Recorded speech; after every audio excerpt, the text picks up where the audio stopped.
6 o'clock, and this is the March 25th meeting of the Mount Lebanon Resiliency Board. Going to order and roll call, please. Carol Trobin's here. John Rumble. Colin Scolari. Greg Wharton, staff. Grace Rao. Elaine Ivasovic-Lozada. Eric Miller, staff. John Vogel. And also Linda Topolescu. Linda Topolescu. So we have the roll call. First off is meeting minutes. You had a chance to review them. Any questions or comments on the minutes? Seeing none, will someone make a motion to approve the minutes? Second. All those in favor say aye. Aye. Great. Next is citizen comments. We try to leave them for, what is it? Is it 3 or 5 minutes, Eric? 5 minutes. So if anybody wishes to speak. All right, thank you. Yes, let me look. If you want, I can move the Close microphone around. out for you, or you can not. It's up to you. I don't know, I'm reading this If you're because there's a lot. Okay. If you want it, please use it, but if you don't need it, that's fine. This works great. My name is Sam Smith. I've been here before. I'm with Lebo Green. I live at 300 Twin Hills Drive. And Lebo Green is hoping to have a more regular presence here, so I think we'll be coming back more and more. But today I wanted to give you updates. We've got lots of events coming up, so I can email these as well, so you don't have to take notes. But the first order of interest is we'd like to invite the board to attend our 17th annual Earth Day. That's at Main Park, Sunday, April 26th, 11 to 3. We've got lots going on. There should be about 50 plus vendors, food trucks, activities, music. We've got speakers coming, a clothing swap, a plastic art installation, some poetry, and just a day to connect and celebrate. So we'll be there, rain or shine. I hope you all can make it, and we can set up a table for you guys if you would like. And then Eric, thank you. I brought in the big banner for Earth Day that's going to go on the north parking garage, so we'll get that set up. Second order of business is our sustainability series is moving again. So we've got 2 events coming up. One is less trash, more bash. Go zero waste at your next party. So this is just in time for barbecues and grad parties. We were partnering with PRC, and this is sponsored by the EQT Foundation. And so like the first, I guess, I'm not sure how many people, but first number of people get a set of 20-person plates per household, I guess, while supplies last. And so we'll also have like digital templates for instructions, invitations, table tents, waste can signs, everything you need to throw a sustainable party.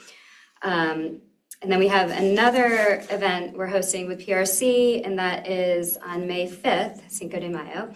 Watersheds and rain barrels workshop, and both of these I should mention are at St. Paul's Episcopal Church. They're on Tuesdays. Yeah, we rotate, but both of these will be there at from 6:30 to 7:30. So pretty quick. Learning about the impact of watershed health, exploring ways to promote healthy waterways, including setting up and maintaining a rain barrel.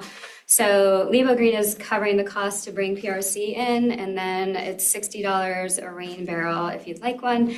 But we understand that there's a stormwater credit with the municipality, so PRC will help people apply for that. It's $25. So really for $35, they'll get the course and the rain barrel. We also have Uptown Market coming up, which we're excited about. So we're going to be hosting, we'll be tabling there. We've got, we'll be sending letters to vendors encouraging reusable bags when possible. And we've got a May 30th date. We do a plant swap, which was really successful last year. We brought a whole bunch of plants and people could bring their own to swap, or mostly people just took some home, which was nice. They came from the Main Park rain garden, so they were just easy for us. We had seeds too to give out. And then we'll be giving out clean, reusable bags there. We've got June 27th, we'll be kicking off our Plastic-Free July Challenge, which we did last year as well, and we'll be giving out the bags. And then finally, August 1st, we've got a clothing swap that'll kind of be just to ramp up for the school year. And we did that last year, and it was really popular. So that's exciting. You might have seen also, we've been decorating the Dennis Theater, giving it a little bit of new light. Oh, was that you? That was us. Yeah. Oh, right on. That's cool. Yeah, so we we did a celebrate greener for the holidays, and then we just did like a love local for Valentine's Day, but we were told to take that down recently because we'd gone on, I guess, a little too long. So we took that down, but Earth Day is coming up. So love local was cool because it basically encouraged people to, you know, stay local, restaurants, shops, that kind of thing, parks, library. So if you all have ideas too for the future, it's kind of a space now that we've been able to use because the Dennis Theater has let us kind of take it over for messaging and decorating. And then finally, the single-use plastic bag ordinance. Morgan recently emailed some background information, just addressing some of the board's earlier questions to the committee. So we just wanted to reiterate that we've got the people power to help with education, especially. I know that's like a big sticking point, and that's a big part of what makes programs successful. We're going to conduct a survey of local businesses, and we're also happy to address any other like barriers or issues that come up. So, any questions? Well, that's great, Sam. Thanks. Yeah, Chet's not able to join us tonight, but Chet's the chair. So hopefully, if you do send anything forward, it probably makes sense to hit him. So. Yeah, I think Morgan sent it to him. Okay. We've been in discussion, so. Okay, thank you. Appreciate it. Thanks. Sure. Excellent. Let's see. The Commissioner Liaison Report, is he online or? Any questions online? Panelists, no? Yeah, there's a few. I don't know if we have anyone on Sorry, the. thank you. Yeah, so I was in touch with Morgan and with the executive committee of the partnership about sustainability options at Uptown Market and working with the vendors and also with the Uptown business community. So it'd be good if we connected ahead of reaching out to all of them because we're fully in support, but we just need to have a coordinated approach. We have a brand new market manager coming on board for the Uptown Market and some other changes. If we could coordinate in advance, and Morgan sent an email last week to Chet and myself about this. So maybe let's connect after this meeting and then we can kind of get it all on the same page. I think that'd be great. Okay, yeah, thanks, Linda. Thanks. All right, well, Sigler's not here. And yeah, he's away on business. Okay. Vice Chair position tabled, so. Yeah, well, yeah. Zoning roundtable. Yeah, so the next meeting, Wednesday, April 22nd, 2026, will be a little bit different. So I talked to the chair. So the planner is trying to organize with OHM, who's the zoning consultant that we've encumbered, and they want to do a workshop, or I'm sorry, a roundtable with all the other advisory boards. And seeing that the zoning refresh is nested under the resiliency chapter of the comp plan, I threw out there that we could host it. And they were cool with that, and I talked to the chair, and he was fine with that.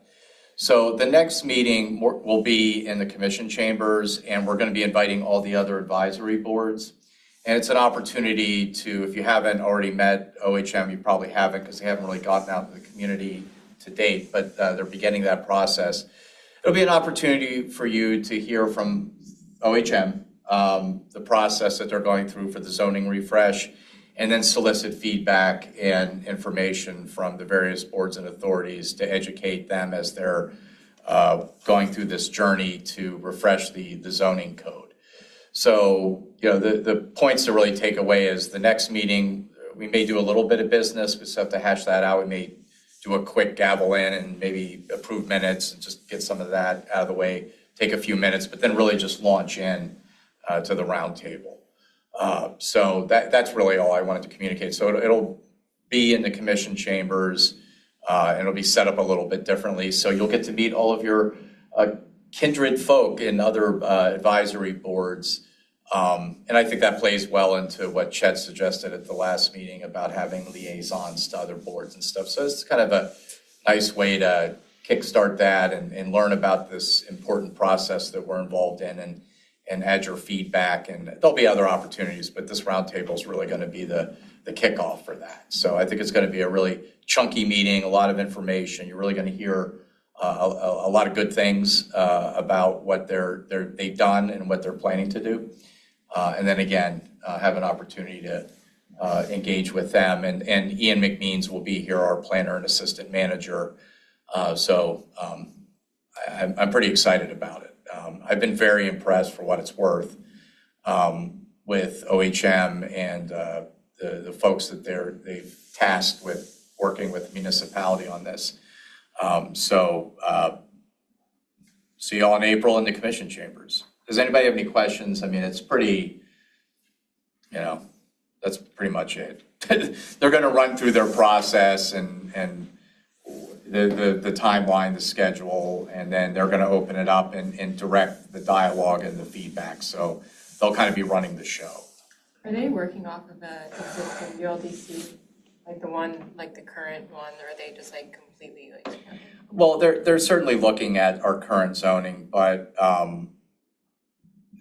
at the end of this process, the way that the zoning's presented as information to the residents and to everyone, I think will be a lot cleaner, more intuitive. One of the things that I've noticed, and Greg can, I think, maybe confirm, but when we're at the end of this process, there will be text change, there'll be some zoning changes based on the comp plan and feedback from these types of roundtables and other constituent groups.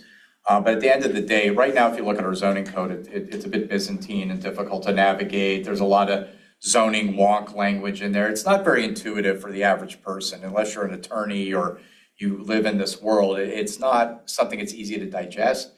And one of the goals of this comp plan is to make a user-friendly document so that the average person can look at zoning and understand it. I mean, it's still going to have a lot of wonky language. Don't worry if you're a conehead about this stuff. There'll still be a lot in there for you.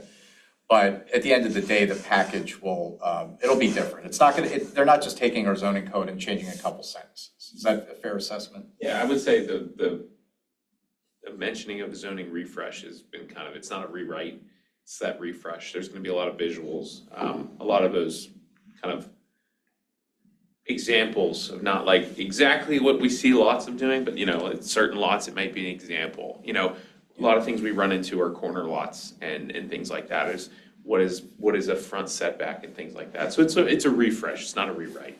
So I think we're really trying to hammer that point home.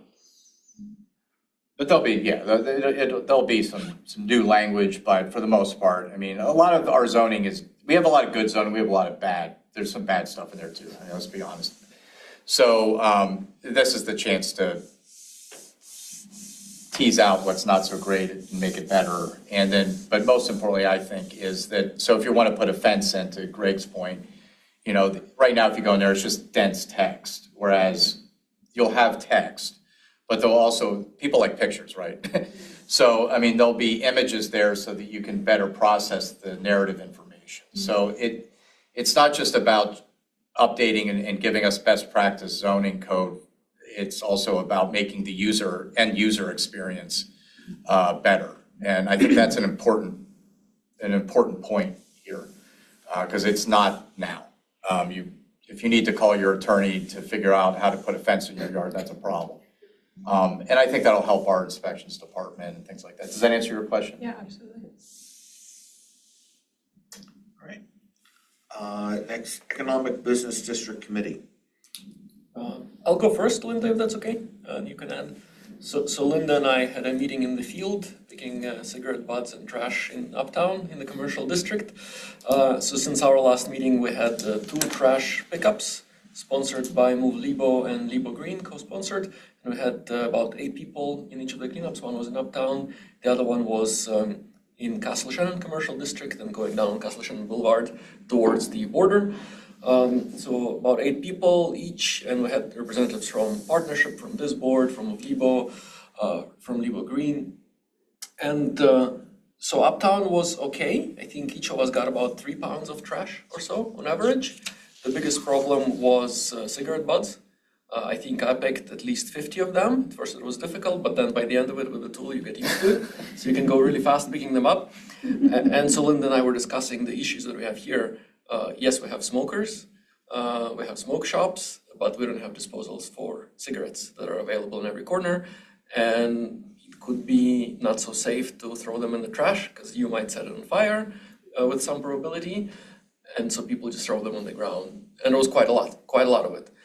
Quite a lot of cigarette butts, and Linda found one spot near one restaurant, which was like about 100 cigarette butts in one pile. So that seems like a problem. Seems like a problem for us to solve. And then second trash cleanup was Castle Shannon Commercial District and down Castle Shannon Boulevard. There we got about 20 pounds per person, and the bags was becoming heavy to carry. I'll send you a photo. We asked Rudy for help picking up the trash after that. Yeah, let me know when you're doing that, because I can help coordinate, because when we do litter pickups, we help to coordinate with Public Works where there's a drop zone and stuff like that, so just. Yeah, we'd love to know other days of doing Okay, that. yeah, I'll let you know. Yeah, we'll send the drop zone to Rudy after. Yeah, or let me, or before, I mean, so like when, I get the Move Lebo updates, so I see when those things are, but shame on me, I didn't take the next step to like, but yeah, let me know, I can work with Kirill or Linda or someone, bathroom, or anyone, whatever. Yeah, thank you. But that'll just, make it a little easier to, because that's a lot of garbage. Yeah, and we didn't finish. We essentially gave up on the way back. Went like on one side, on the way back we started going back, and the bag was too heavy for everyone. So we just essentially finished after an hour and a half. So, but I think uptown was a real problem with cigarettes. Like bigger litter was not such a problem, but then once you go out in the field, it gets worse. And then I have a trip report, so I went on a business trip to California, and of course I went to commercial districts to see what they're doing, main streets. So it was interesting to see ban of single-use plastic in shops. So it was Mountain View, small town, like yes, they have more money than us, but size comparable to ours. They also have a state ban, and the state of California bans. Yeah, that one was specific to the city. So the specific rules, what's allowed, what's not allowed in the city, and they had it posted in each shop. So then you walk in and oh, it's not arbitrary rule, it's like by the city. Here's what's allowed, here's what's not allowed. Then it was also good to see for them closing their main streets for car traffic. And that is like COVID era change. So it's not like something recent, it's something that happened in the last 5 years. But I was going there a lot over the last 15 years, and those main streets really changed. It feels like 2 times more people just coming out and going to restaurants, hanging out all the time, because cars are not zooming by. There's like just so much more space for people. And it's not like a single lane street, it was like 3 to 4 lanes combined plus parking. Now it's closed, and so there's just so much more space for businesses and for residents, which was really good to see. So kind of inspired me to keep asking for like more frequent closures of our uptown, so that the challenge we have again is PennDOT owns the road, so there's yeah.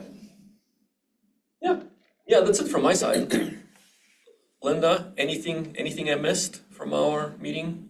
No, I should have let you know, though, I was in touch with Eric about the cigarette butts, especially the back door of all the restaurants tends to go into the alley, the parseway, except for Bistro 19. And so that side door is that's their back door where the employees go out to smoke. And Eric has been all over this, I guess, for a couple of years now, as has now Meredith from Golden Beetle. And she had suggested a heavier chimney for use for disposing of them, because she put one out and it was gone the next day. And then Eric, you gave me the great explanation, and I think it's an issue we could continue to work on. But if you want to share your explanation of what's the history of this cigarette butt disposal. Yeah, so a number of years ago, I wrote a grant to get these cigarette butt disposal units, and I think we all know what they look like. They have a big long neck and so we had a series of them. The challenge that we have is, we really don't, they require a lot of maintenance. And Kirill mentioned it. We had one that caught on fire, and it stunk, and it was a problem. Fires aren't good on the main street. So, you can put these things out, but who's maintaining them? So that's a bit of an issue. So we've had them out. They also do to, as Meredith experienced, if you don't have the right gauge, Uptown is an incredibly windy corridor. It sits on top of a ridge. So even on a day when it may not be windy, just a few blocks away, you come up here and it's it could be 20, 30 mile an hour gusts. And so it gets very windy up here. So they do blow away, and then all that, not only the cigarette butts, but all of the sand and everything else ends up all over the place. So they're a good idea if you can get arrangements and agreements for maintenance of them. That's one. The other thing too that we can do is, I mean, that is littering, and if you can identify who's doing that, then there's an opportunity to potentially, we would send what I'll call a strongly worded letter, to the places that may be the source of some of this stuff, asking for them to be good neighbors and to encourage our employees to dispose of these things appropriately, and then if necessary, potentially we could take it to another level. So there's a couple of different ways to try to address it. But unfortunately, at the end of the day, there's always going to be cigarette butts. It's just how, can you divert some of that into a better place? It's definitely something we can explore. But currently we don't have, so we had, I can't remember how many of these units on the street at this point. I think we had 4 or 5. And within a number of months, many of them were gone, and then the ones that remained, one caught on fire. So in practice, that's what happens. So, I think one of the things is one of the approaches is to ask our commercial neighbors to be good neighbors and mind the store, if they have employees that are, adding to this problem. Ask them to dispose of them properly. So that's something that we could do. Is that your recollection of our conversation, pretty much? So. Yeah, and I'll just add one little tidbit. One cigarette butt can pollute up to 250 gallons of water, because most of them end up in our rivers. And if you ever wondered where our drinking water comes from, it's from the Mon. It's from the Allegheny. Not a babbling brook out in Somerset. So just FYI. Yeah, that's all true. But well, thank you for the cleanups. I mean, I also do a cleanup every Monday. And this time of year in particular is a good time to get out there, because with the snow melting, a lot of that trash gets caught up in the snow and ice. And then when it melts, you have all these presents waiting for you. Gosh knows what you're going to find. But that's the other thing. I mean, and it sounds like you're doing that. I go out every Monday morning. I just do Washington Road. But and I've talked to Meredith about it. So I have my little picker too. And I went out there and I experienced the same thing. I mean, there's a prolific amount of butts. So it's definitely an issue, and it's unsightly, it's unhealthy, and nobody wants to see it. So on the plus side, you might think it's the kids, but there was nothing around Grandpa Joe's candy shop. Not one wrapper or used up lollipop or anything. So that's good. The kids see it. Good parenting in Mount Lebanon. That's good. Next, Historic Preservation Committee update. So I just wanted to say I go to the historical society meetings it happens every other month. And I had sort of started to say to Alyssa and Jenny, who are sort of in charge over there, Alyssa Jones and Jenny Wood, how can we sort of strengthen our bond with historic preservation and maybe change the angle of preservation, at least as it exists in this board, because as I've said before, we're not an enforceable district, so there's not necessarily much we can do. It's still important, but I think looking ahead to this upcoming year, and especially the summer when I have time off to think and things like that, thinking about, I guess, how can historic preservation's role on this board become more flexible or, I guess, fit in better. And I don't know if that looks like a rearrangement of historic preservation when it comes to historical society, and maybe like flip-flopping some of their roles and me doing something else here with the Resiliency Board. But I'm going to have active conversations with them about, what does that look like? Because I think even though there is a place for it in the comp plan, I think there are sort of more theoretical conversations that we can have about, how does this fit in with zoning and all this sort of stuff. So yeah, just active conversations ongoing. Fantastic. Okay, great. Sustainability and Local Ecology Committee. I can, if you want me Yeah, to. I was wondering if I said the wrong thing. So Chet's away right now, but a couple, just an update and then just some new information. So some of you may have heard there was a, not a dumpster fire, but a garbage truck fire that was caused by lithium batteries.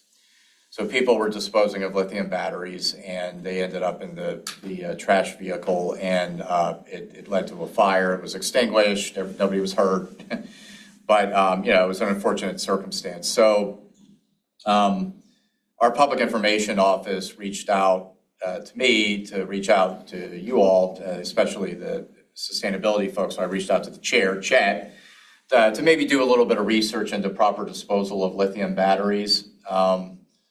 And how to do that. So Chet did some thorough research and provided some talking points of information. So I believe the magazine is going to be doing a story on that, but I noticed Sam's writing over there. So it's kind of it's something that's out there. We all have lithium batteries, or most of us probably do in some capacity. They are not your typical battery. When they start a fire, it creates, you can look it up, but it creates a vicious cycle. I mean, it feeds itself.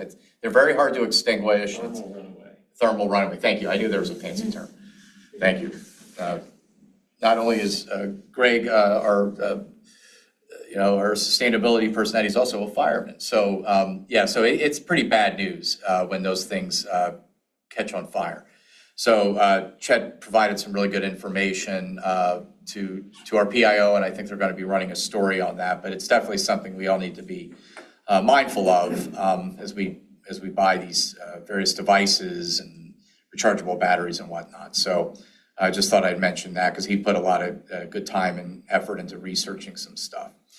The Parks and Rec Board, as we mentioned at the last meeting, we presented the Hidden Hollow concept to them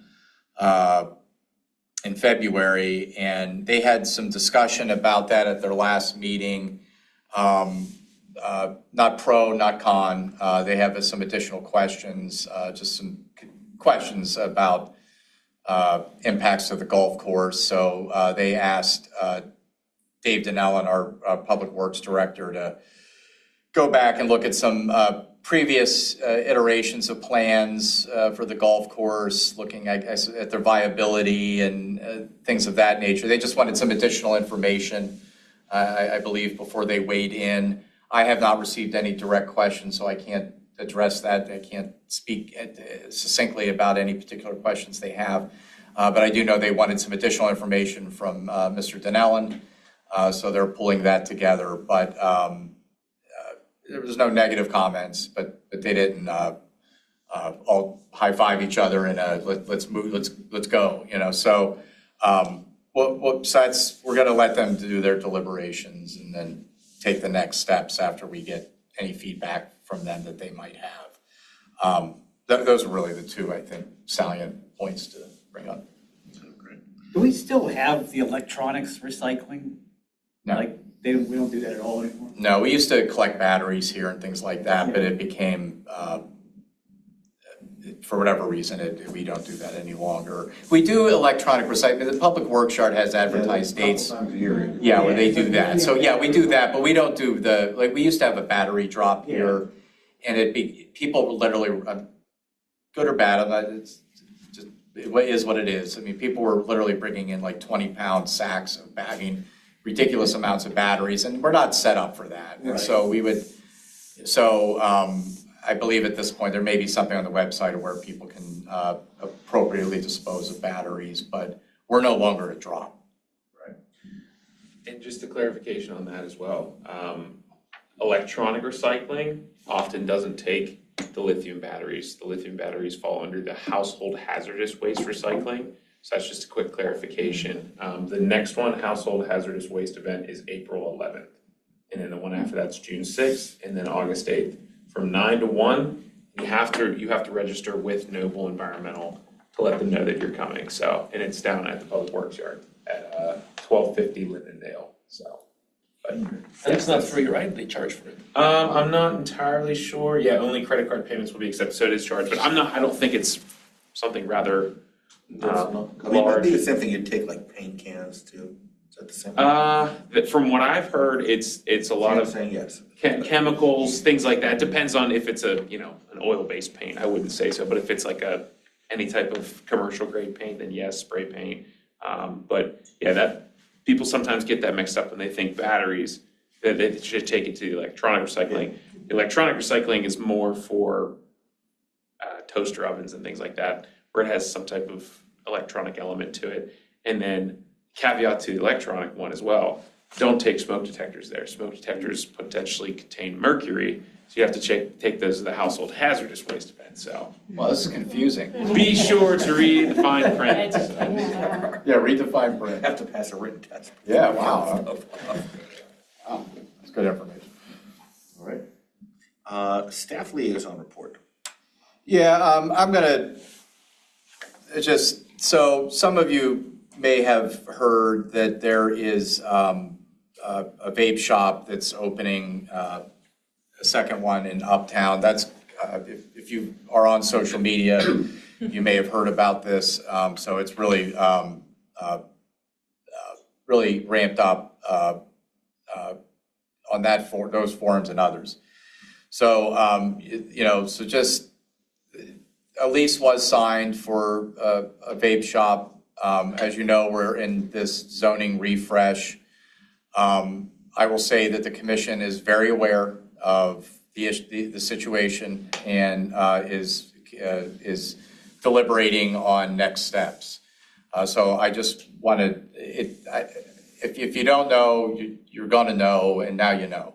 So it's been a lot of activity. You can hear my voice is raspy. I've been talking about this quite a bit over the last few days with many folks. So, it has been heard.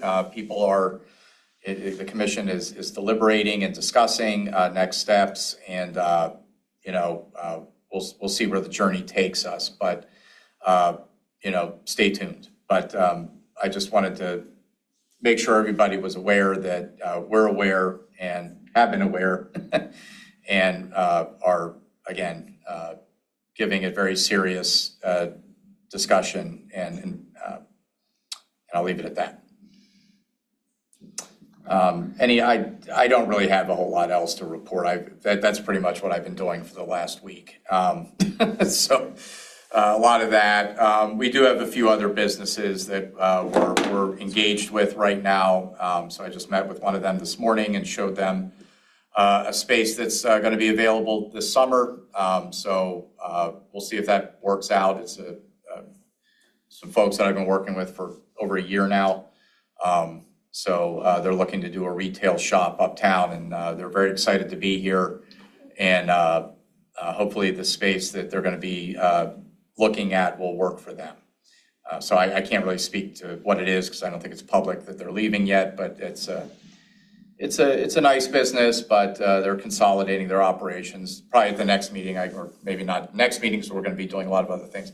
But I'll probably have more clarity and be able to speak a little more freely about it in a couple months or next month. But so there's good stuff happening there. And we're ramping up for the final Friday season. That continues. The partnership is ramping up for their events. Farm market being, that's May 30th, right, Linda? Yes, Saturday. May 30th through this year, we're going into the second week of November for most of the farmers' requests for their kind of final hauls. Okay. So it'll be 22 weekends this year. Fantastic. So that's always good. That's a sure sign of spring. So that's happening. Does anybody have any questions for me? I'm going to be very concise and short. Do you have an updated timeline on the zoning refresh input? And the reason I ask, I know we've had back and forth discussions on this with the partnership and whatnot, but given all the social media back and forth today and yesterday on the vape shop, and people saying, well, this isn't allowed in zoning, and people saying, well, yes, it is. There's there's a lack of community understanding. And I know the municipality and the commissioners put out a statement on social media today to kind of let everyone know, look, that we're looking at this.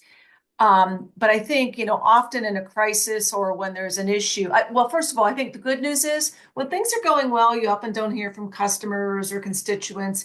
It's when something threatens their very being, when, now all of a sudden we're really engaged and we really care about Uptown and Mount Lebanon, which is a good thing, I think, because you can turn that into action. But I think there's maybe a need for a little bit more information out there on, we're addressing this as well as many other issues with zoning. We're going to have a series of input sessions for stakeholders, for the community.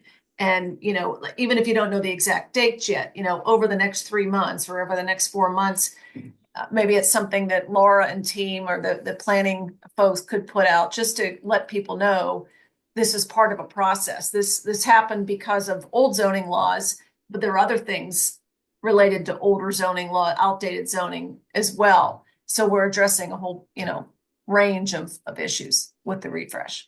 Yeah, that's great points, and that's all accurate. Yeah, I mean, it is a zoning refresh. I mean, zoning is one of those things nobody cares about it until it affects them, whether it's putting an addition on your house or this circumstance or, many others. So zoning is one of those things that sits there quietly until you need to engage with it, and then it can be a bit onerous.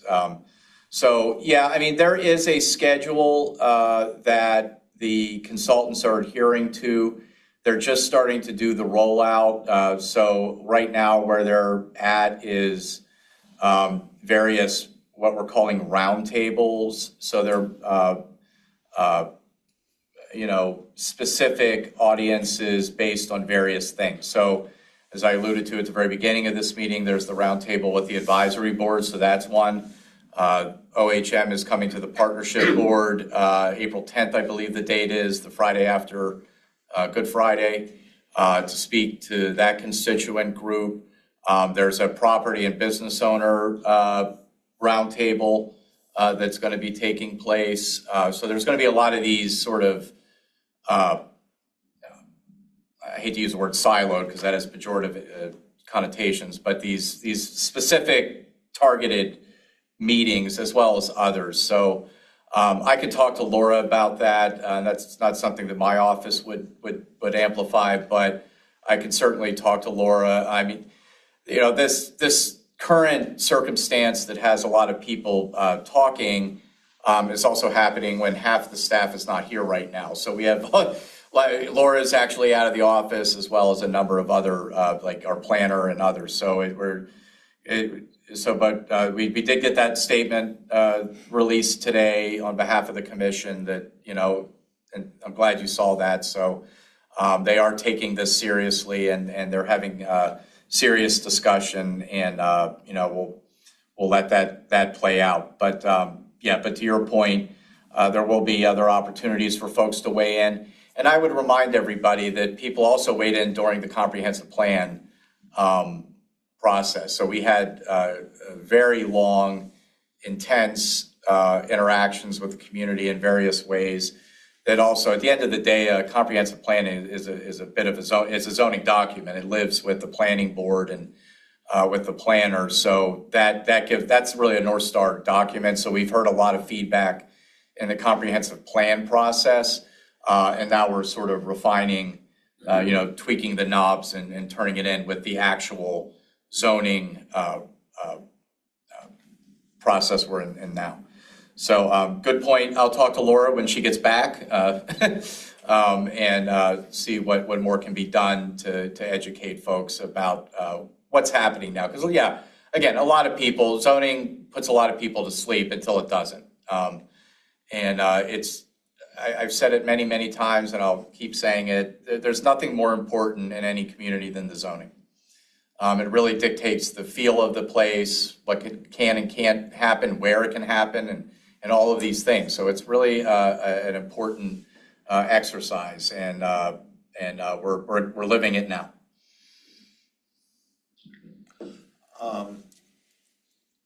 Student liaison report. So if you remember last meeting, I talked about looking into reducing light pollution for Mount Lebanon, and I was provided with a lot of amazing resources. And I thought probably the best place to start is studying the best example that we have near us, which is the city of Pittsburgh, which They have their dark sky ordinance, and I wanted to look into what they actually did. And so within the ordinance, it said that all new streetlights must be warm-colored LEDs with a color temperature not exceeding 3,000 Kelvin, targeting 2,700 Kelvin.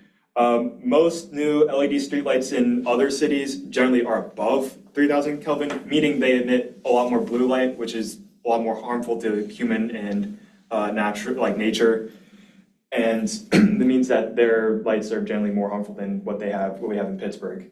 And not only did the ordinance call for this, it also called for shielding on streetlights to prevent them from emitting light above a horizontal plane in the sky, so that reduces the amount of light just leaking out. And lastly, the lights are dimmed from 11 p.m. to 4 a.m., which reduces light pollution, makes them less likely to interfere with people's sleep schedules, and lowers the electricity need to run them, reducing both costs and carbon emissions. Now, for Mount Lebanon, unlike Pittsburgh, we do not actually own our own lights outside of Uptown. We contract that out.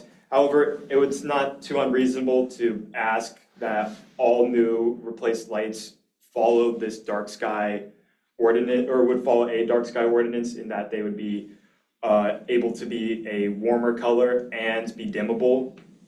And the only potential pushback could be that the 4,000 Kelvin lights, or like the ones that emit more blue light, are a little bit more energy efficient, but the cost or the benefits that the warmer colored lights should make that efficiency cost pretty much negligible. However, what I really would like to focus on is the shielding. This can be overlooked, as other light pollution solutions also help lower cost. However, shielding can actually make the lights more efficient by reducing glare that the drivers would experience. And with this benefit, I believe that the shielding should not be overlooked at all, especially given how important they are to preventing light going above a horizontal plane.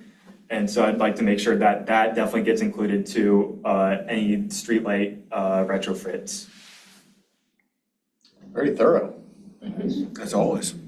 That's great. Would you mind sharing that with us and however you feel is appropriate? I have it already. Oh, right on. Well, if you just want to forward that on, I think that would be helpful, and I'd be happy to share that with our Public Works Director and Manager to, just turn them on to this information and see what we can do. Sounds good. Good job. Good work. Let's see, old business, we'll skip that, I guess. Discuss whenever we have a full board, then we'll discuss who can be ambassadors. We wanted to talk about the retreat as well for all business. Oh, yes, please. I wanted to check if we had time to discuss having a retreat for this group. Yeah, we do, yeah, let's discuss it. Let's discuss it. Oh, yeah. So last time we discussed that it could be an opportunity for us to have a retreat. Did we figure out if it was allowed by our policy? I would think it would be allowed by our policy, I don't know why. Yeah, we may have to advertise it, but this is not necessarily the big deal. Should we pick a date and time and location? Oh, yeah, we'd be talking about like a Saturday morning type business. As long as we can get the space here for that, but I think it would. I'll charge you, but yeah, of course you have a space. Yes, the municipal building is always available, so. Yeah, and new members are coming, right, in about a month? Yeah, and that makes good sense. So we do have 3 new board members coming, and our first meeting for them is going to be unusual. I think useful, but unusual. So that would be a good way to onboard them and get them plugged in and address things like Chet's idea about the liaisons and also just, I guess nobody asked my opinion, but I'm going to share it anyway. Again, I keep saying it, it's my mantra, but again, you can repeat after me, but the comp plan is our North Star document. So it might be good to take that and really focus on it. And maybe when we're, for the retreat, if people could pick something that they're really interested in and maybe come prepared to discuss how they vision or how they would forecast making some progress on those, and whatever issue they pick, whether it's tree canopy expansion or burying utility line, whatever it is, there's a lot of stuff in there. Maybe that's one of the ways to kind of focus it. I think there's also. Unless you had a different idea. I think this is good. I think there's also existential question, like how do we get there, and like what's our role in getting there? What's written in the comp plan? What's our role of this advisory board? Right. Advising the commission on policy. Yeah. That's it in a nutshell. Oh, Commissioner Flynn, you have a yellow hand raised. Hi, guys. Commissioner, thanks for joining us. Hey, it's always nice to listen in. My old favorite board till I got moved over to mobility. Honestly, anyway, this is my opinion, right? But again, hopefully the other commissioners would agree, is that in so much as you guys have ideas and can frame things in ways that are going to help commission move policy forward, that is beneficial to that you believe is beneficial to the municipality and the community, writ large, please engage. Are there specifics that you're looking at? I didn't quite hear the whole conversation, but. I mean, speaking for myself in terms of historic preservation, I think there's a lot of questions that need to be sort of asked there about, we had all of these different boards that had different missions and purposes, and then they coalesce into one. What do those old missions look like when we now look at the mission of the comp plan, and what should our new mission or multifold mission be? I think it's one of the things I'm wrestling with. Yeah, that's fair, and I think, and then maybe that's something else. You don't just look at the comp plan and champion something or find something or whatever, but maybe there are questions that you have, and if those can be aggregated ahead of time so that, Greg and I can try to get more information, or maybe, you may have some questions, that way we can provide information so we have the best use of our time. Yeah. Well, and to that end, I think that, again, I think Eric is right? The North Star really is the comp plan, right? That is with the framework within which we are all working, because that's really the adopted kind of structure that the commission at the time adopted, and it's going to be in place for 10 years. So in so much as, the Resiliency Board has subcommittees that are going to be looking at specific topics, right? My argument is that so long as you can explain to yourselves and then, come to a consensus that this topic aligns with the function and mission of the municipality and is in alignment with the comp plan, it's worthy of consideration, so much as you are all individuals with different ideas, right? I think we respect that, and we want that diversity of opinion. We're just trying to create a framework within which, obviously we're all trying to pull in the same direction. The legacy boards, do have obviously varying missions, but the intent of the consolidation was to create a more coherent dialogue around some of the key topics that obviously have been articulated pretty clearly in the comp plan, but will also evolve as we all collectively think about these things and move through time. I'm thinking of a time planning this out, because again, if we have a retreat, what we want to do is figure out what elements do we want to have in this, how are we going to address each one of them, really thinking an outline of what the retreat would be. I think in doing that, if the people on the various committees would talk to Eric about that, and then I think that then what would be good is if we have time the next meeting in April. This may not happen until May, but just to set out, okay, this is what we want to have on here, and then refine it, because again, we have new people coming on board that want to get their feet wet, and I can see this happening in like several months, but I don't see it happening next month. But again, to do that, it's nice to say, okay, we have retreat. What are we going to, what are we going to do? What are we going to accomplish?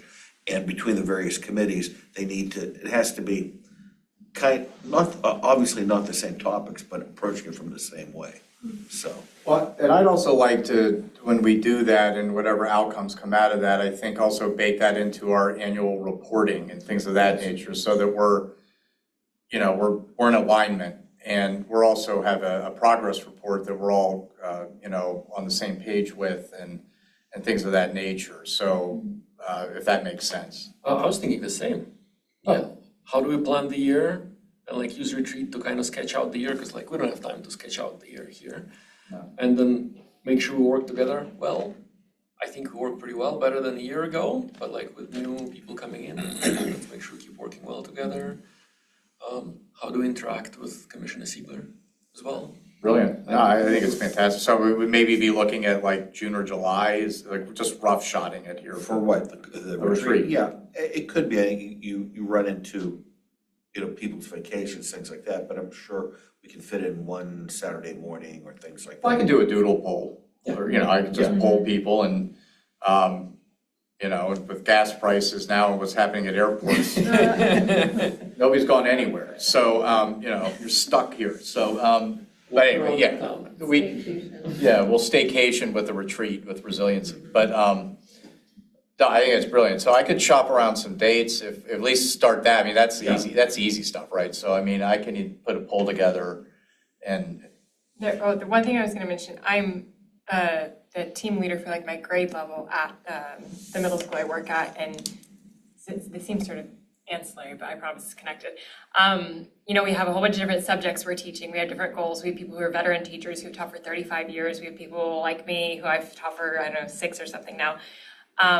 And I had this document that I had made with another team leader in a different grade that asks overarching questions that can be applied to sort of any cooperative group that have, different specialties, but are looking for a coalescing goal, or where we have like overlapping curriculum, or, in our case, overlapping goals and things like that. And there's a lot of big idea questions, like individual ones that you come to the table with, and then other ones. I have a whole document that might be, a useful starting place for something like this. bring it on. So, I don't know, I can always send that along. Yeah, I do it. Yeah, because it's a lot. I mean, If you there's send a it to lot. Eric, I think, send it to all of us, so we know, Yeah. not that he's hiding, but just so it's like a reinforcement of Absolutely. what we want to do, so. That's brilliant. I like it. Because I know Eric will be an excellent facilitator, but we used to have also more an idea of what's involved in this, so. Right, yeah, and to John's point, I'm happy to, I used to do facilitation stuff, so I'm happy to kind of help lead that. And it's really your gig, it's not mine. I'm staff, you're the board, I'm not. So, it's really your exercise, but, we're here to help Sherpa this through and get you to the mountaintop. Yeah, let's drop the structure over the next 6 to 8 weeks, come up with dates. Yeah, perfect. So we'll do that. We'll get some dates. So we'll keep it moving. I know 2 of the new board members pretty well. I think they're really going to fit into our dynamic nicely. The third person will too. I just don't know her. Do we have the names? They should have their letters now, but I don't know. I'll reserve that because I don't. Yeah, we'll probably wait on that, but they have been appointed, and It's under dues embargo, so. yeah. Okay. So, all right. Let's see, the old business, new business, anything else under new business? And then finally, the announcement, next meeting in time, Wednesday, April 22nd at 6 p.m. So, look forward to that. And motion to adjourn? All those in favor? Before we adjourn, this is my last meeting and my last day on the board. So I just want to, pardon me? Kidnapping, just, no, we say no. Oh, no, I just want to say that it's been great to work with all of you. I've learned so much in 2 short years, and things that I never, had any idea I didn't know, but were important to know. And it's been really a pleasure to work with all of you. And Carrillo especially, we've worked pretty closely together on some things, and so it's been great. And I wish you all well. I'm sure with the 3 new board members, you'll have some good, fresh thinking involved. And so I wish you all well and look forward to watching your progress. Thank you so much. Thank you for your service, Linda. But I'll still see you, so, you know. Yeah. That's right. She still gets an invite to the dinner, right? The luncheon. Yeah, I think that, yeah, you should still get that. I don't know. You should. We have a boards and advisory dinner. I got some sort of postcard in the That's mail, it. I think, yeah. All right. You still can come. You just have to sit at a different table. Okay. Only one cookie. Yeah, there's juice boxes at it, but don't read into that. I know, I was wondering about that too. Wait, we don't know about that. Well, you will. Well, no, I mean, John had a date and everything. Yeah. Did you get it? I got it. I responded. My mail, don't even talk to me about it, the mail on my. All right, well, yeah, that's a good point. I'm glad you brought that up. Yes, there's a boards and advisory dinner. You should have all received an invite. Like in regular mail? Yeah, like a post. Snail mail. Yeah, about 2 days ago. Yeah, regular mail, just All right, who didn't get it? like an invite like to I like will to a say, party. my apartment, I had to go to the post office 2 times, but I did not get one. I will double check. All right, well, you know what? Why don't I just do this? I'll make a note. I'll email the date and time. It's at the Public Safety Building. I don't even remember the date. Yeah, It's- I went to it RSVP 2 somebody. years ago, but then I didn't get an invite last year. Is that right? I don't even know. Okay. You know what? I do know. It's on my calendar. Hold on. Yeah, it's April 30th, Maybe. last. I'm out of town, unfortunately. Yeah, I'm really glad you brought it. That'll be a Thursday. Boards and Authority dinner is the last thing on my mind right now, to be honest with you. So it's like, yeah, okay, so yeah, April 30th, 6 to 9. It's at the Public Safety Building. It's nice. It's a catered meal. All the boards and authorities are invited. The partnership is invited. So and then we celebrate, we announce who the resident of the year, citizen of the year is. So there's a little bit of an award ceremony. They do a quick presentation. They run through the different boards and things. We do it, I think, maybe every 2 or 3 years, something like that. So it's just a celebration of you guys and your time and just a thank you for all that you do and giving your time and talent. So we hope you all can join. And if you didn't get it, I'll send an email with the deets, but it's April 30th, 6 o'clock, Public Safety Building. But you need to RSVP, so if that date passed, don't worry about it. Oh, darn. This isn't like a hard deadline. I tend to know I know the people who organize it, so we'll make sure you get there if you want to come. But it is a really nice evening. Yeah, I think April 16th was the RSVP date. Oh, then we're- It's still a ways out, yeah. Yeah, then we're good. Yeah, it's a nice time. All right. Anything else? All right, meeting's adjourned. Thank you, Linda. Thanks, Linda. Thank you.